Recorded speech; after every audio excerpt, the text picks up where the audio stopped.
Hey, it's great to be together with everybody here in the room, everybody who is tuned in online. It's great to be together. Great to be together with you, Heather. You too. It's been a while. It has. For those of you who may be new to Hope, this is Pastor Heather Mandala. She is the pastor of our family ministries here at Hope Church, and I'm Jeff Bill's lead pastor here at this church. And we're excited about this series Phil mentioned that we're calling Homecoming, which really is going to be a theme throughout this fall season. And so as Heather and I have been discussing our own experiences of homecoming, we had kind of some stories that we were sharing. The first one that came to my mind, a homecoming story, was my freshman year in college. I went to college in Tulsa, Oklahoma, but I was a Jersey boy. I was born in Jersey. I grew up at the Jersey Shore. I was never out of Jersey for more than maybe a week at a time during those first 18 years. And suddenly I'm transported out to Tulsa, Oklahoma. The family budget really only allowed for 2 trips home, one at Christmas and one at the end of the school year. And so I went from never being away from home for more than a week to 4 months of being away in this foreign land where they had, a whole different language, things like share, which in our language is shower. So it was a different kind of place, different experience. I was so chomping at the bit those 2 weeks before going back home.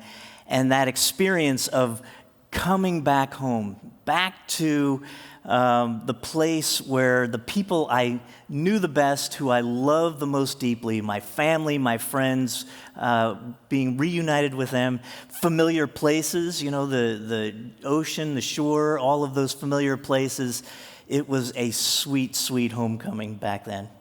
Well, and for me, of course, coming home is always so sweet, but one of the things that stuck out for me was the fact that when I was a child, all growing up, I would spend 2 weeks every summer with my grandparents down the shore at a Methodist camp meeting ground called South Seaville. So this place was like a home away from home. But the reality is, it didn't really feel like home until my parents would come down on the weekends.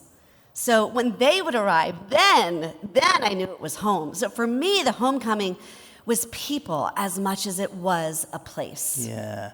So as we're in this series, just want you to be aware, when we're talking about home, what we're talking about is that place where you feel most yourself, the place that you feel most comfortable, most accepted, that place where you feel the most safe. It's that place that misses you when you're away and celebrates when you come back. And of course, we would be remiss if we didn't acknowledge the fact that not all of us were brought up in a home where we felt this. Yeah. There are a number of people I know that would not say their home was a safe place. But the reality is God has written it on our hearts to the point that whether our home, our family of origin, was a safe place that encompassed all of this, or whether they were not, we still seek it out wherever we go. We seek to establish that home wherever we are. Yeah, so for you, that place might be your hometown, the place that you grew up. It might be where you live right now. That place feels like that safe, that comfortable, that place where you are most yourself. For others of you, similar to Heather's story, it might not be a place, but it's a group of people that when you're with those people, no matter where you happen to be, that's where you feel most at home. And for many, this place, the church, is that safe place that feels like family, where you can be yourself. That's the kind of church that we're trying to create here at Hope Church, and we hope that people do feel at home here. But ultimately, what we're saying is that our heart's true home, that place where we feel most accepted, most comfortable being who we are, that place where we feel most safe, is that place where we're connected to God, and connected to God through a growing relationship with Jesus Christ. So that's what we mean when we talk about coming home. And over the course of the series, we're going to be exploring some of the ways that Jesus described it through the parables he told, the stories that he would use to help people understand who he was and what his kingdom was all about. For the next 2 weeks, we're going to be looking at the prodigal son. We just saw a video on it. And this week, we're going to be looking specifically at the perspective of the youngest son, the younger son. Now, I tend to think that the younger son may sometimes get a bad rap, right? I mean, he may not have been all greedy and self-serving. He might have been, but I like to think maybe he wasn't. You know, when he went to his father, I like to think that he had goals, dreams, that he had a plan. Maybe he was going to go out and start his own farm or open a brand new business venture. I mean, his dad gave him the money, so maybe he had a persuasive argument about what it was he was going to do, what he was going to accomplish out on his own. But we don't know how long it took for him to set out, how long it took for him to spend the money he had, how long it took for him to crash and burn. My expectation is that it was a slow fade. Each step he took away from his father's house became a step away from his father's influence. Before long, he found himself indulging in a way of life that was the opposite of who he was, how he had been raised. His priorities had shifted to what felt good in the moment. His immediate satisfaction was taking precedence over long-term good. Shortly before he told this parable, Jesus had been telling the parable about the farmer sowing seeds. And he warned that there were two things which would cause people to drift away from the Father: pleasures and trials. This was a perfect example of when pleasures take over, when pleasures become the most important thing, and how it lured the young son away. So when the pandemic first hit and my family was in quarantine, we had to learn a whole new way of connecting to our community, right? Those first few months, my family and I, we loved getting online on Sunday mornings and seeing everybody's face through the TV screen. In fact, when I would host, Ashley and I would FaceTime so that we were able to see each other as we were doing it and to problem solve and just have that extra level of connection. It was great. We were so excited to be together in that way. My family would set their alarms and they would come together downstairs in our family room and we would worship together online. Nice.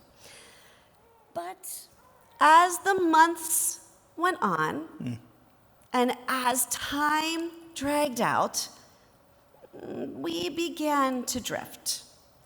It became more and more challenging for us to get out of bed on time. That snooze button had a great appeal.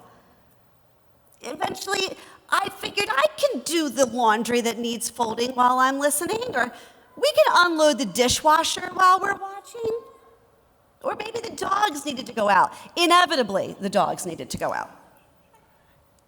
But I could do that all while I was worshiping, right? In the beginning, communion at home was an intimate time with God, but it quickly became a buffet opportunity for our dogs. Kevin, who our dogs know him as the weakest link because he always has goodies for them and he will always make sure that they are well fed. He often found himself struggling to focus on the sacrifice Jesus made for him on the cross because he had 3 dogs salivating at his feet. It was truly a circus. Gathering together became more challenging. Our focus was divided. Our desire to Zoom online for our small group studies diminished because Zoom was how we did everything. It was clear that my family needed people. We needed the body of Christ in a hands-on sort of way. Now, this was my family's experience. I love online worship, and I believe it is a crucial ministry here at Hope. I know so many of you online, you are able to worship in a new way where you are free of distractions, where you are able to give your full heart to God in worship. I know it also allows so many of us to connect in our small groups across the globe. It is important and vital. Just like we offer a wide variety in the types of small groups we have, worship online is a vital part of the ministries here. But for the four of us, we found ourselves drifting. It is so easy to do. I just had a conversation with another family who said they had experienced the same thing. It just became too easy to not engage. It didn't happen overnight, but slowly we begin to prioritize other things. Maybe we let conflicts go unresolved, or we define emotions such as happiness or fun as the most important thing. Things that used to be interesting became all important. The pandemic created for us a reason to isolate, opportunities to become distracted, to drift away from our true home, and possibly to find ourselves like the youngest son did, far from that home. Yeah. Yeah, and I think, so that's the way it works typically, right? It's a drifting. So this story that Jesus told is a story, and so it doesn't have a timeline. It feels like everything's very condensed. You know, he leaves, he spends all his money, and collapses. But the way it typically works in life is it's a drifting, it's a process that happens almost unnoticed until it begins to catch up with us. And I think that's probably what happened with the prodigal. Initially, he had plenty of money. He didn't have to worry about money. But over time, the money got a little bit tight and a little bit tighter. The friends that he was making, and he was making a lot of friends, it would seem, began to let him down periodically. Like they were great party buddies, but not so great on the friend side when you really need that friend to come alongside you when things get hard. And so there is this drifting that is happening, and you're getting less comfortable, but you just kind of drift along. Back when I was first coming into ministry, I connected with a former pastor. He was a guy a generation ahead of me, and he was no longer a pastor. And he told me his story, that he had been successful in ministry.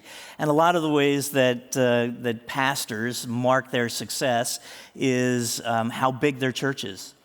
And so he started as a younger pastor in a smaller church and did well there. And so he was appointed to a new church that was a little bit bigger, did well there, next church a little bit bigger. And so he was having success in his ministry, but what was going on in his internal life, in his life, not in his work, was a drifting. He was drifting from God, and less attention on God. So he was more focused on the mechanics of ministry and achieving success and getting rewards and having people like him and all of those things, but allowing his spiritual life to drift. And he drifted to the point where, to fill that void that he was feeling, he had an affair. And very quickly, after the affair started, it was found out. It, as you might imagine, it devastated his family. It devastated the family of the woman in his church who he was having the affair with. It did damage to that church and great damage to his reputation.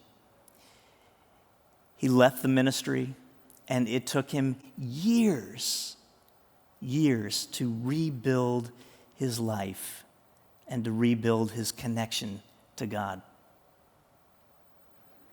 And that's what's going on with the prodigal.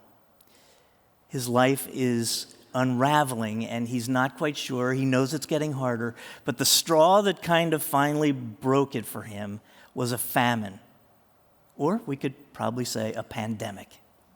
Right? He had no money in reserve.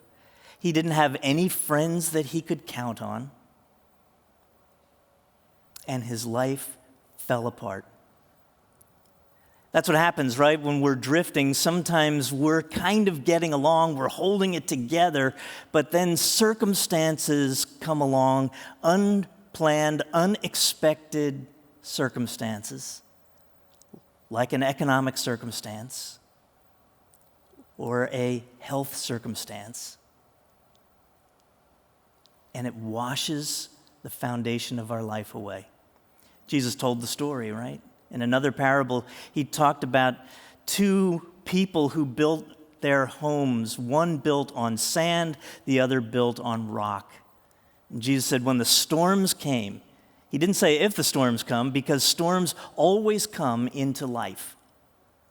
When the storms come, the one who built their house on the sand were swept away. It was the one who built their house on the rock. And of course, the rock is when we build our lives on God's will and God's way.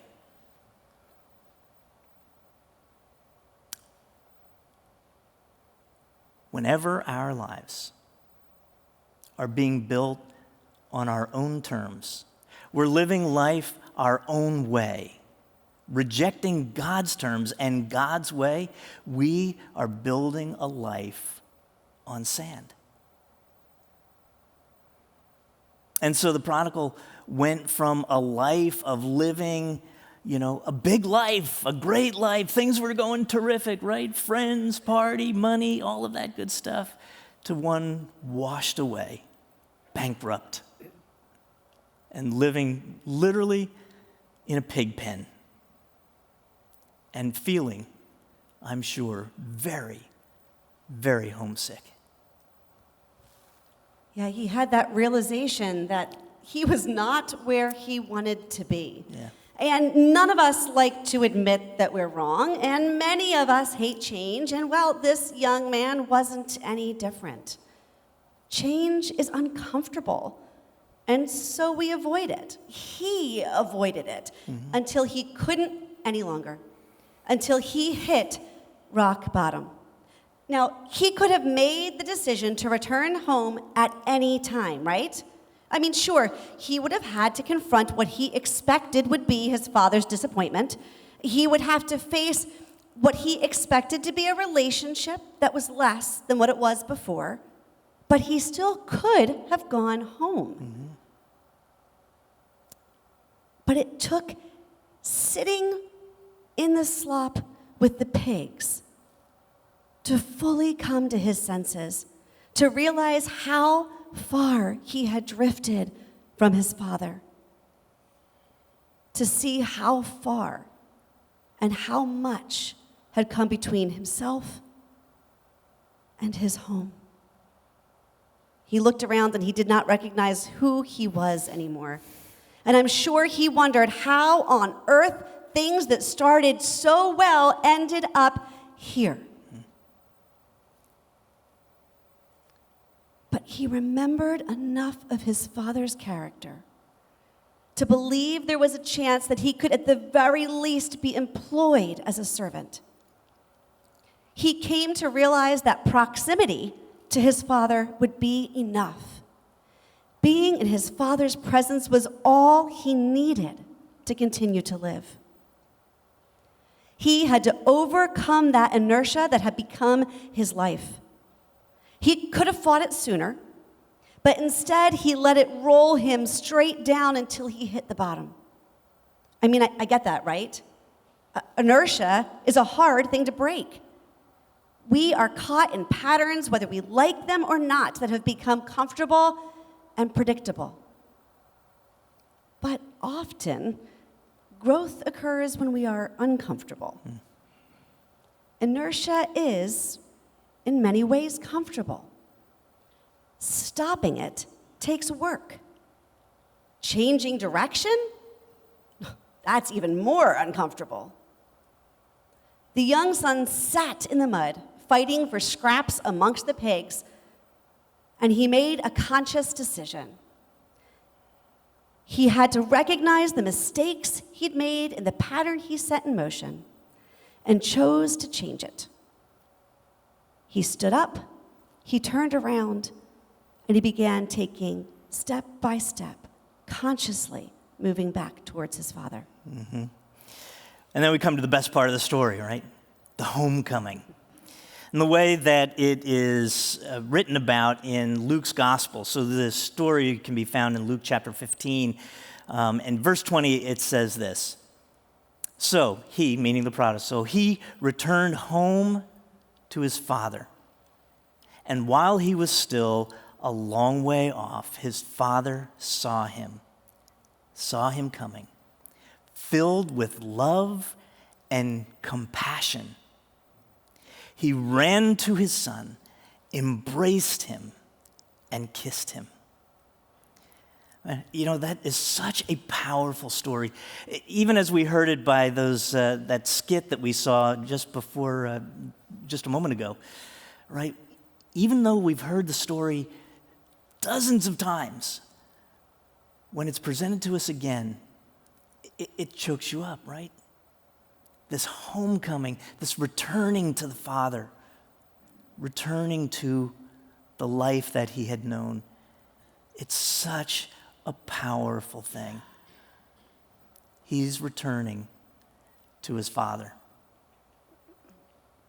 Now, the Father had options, right? So again, it's a parable, but in that story, the father had options. Seeing his son a long way off, the father could have sat on the porch, waited till the son made the long, final part of the journey home, came up the walkway, came up on the porch.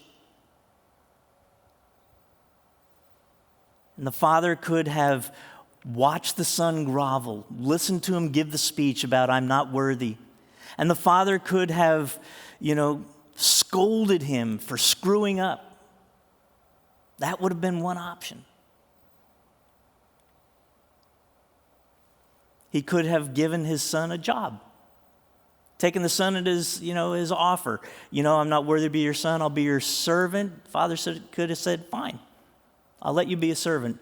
You don't get my trust, you don't get my affection. Or the father could have seen the son a long way off, gotten up, gone in the house and closed the door and refused to see his son.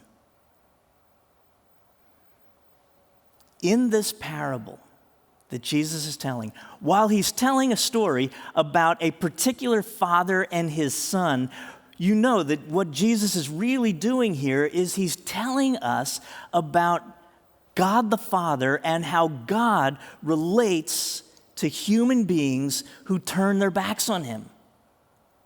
And so if your idea of God is a God who is angry and judgmental and condemning, who when we fail in following him, that he turns his back or makes us grovel or scolds us or takes us in at a less than level, or refuses to take us back, Jesus is saying that's not who the Father is.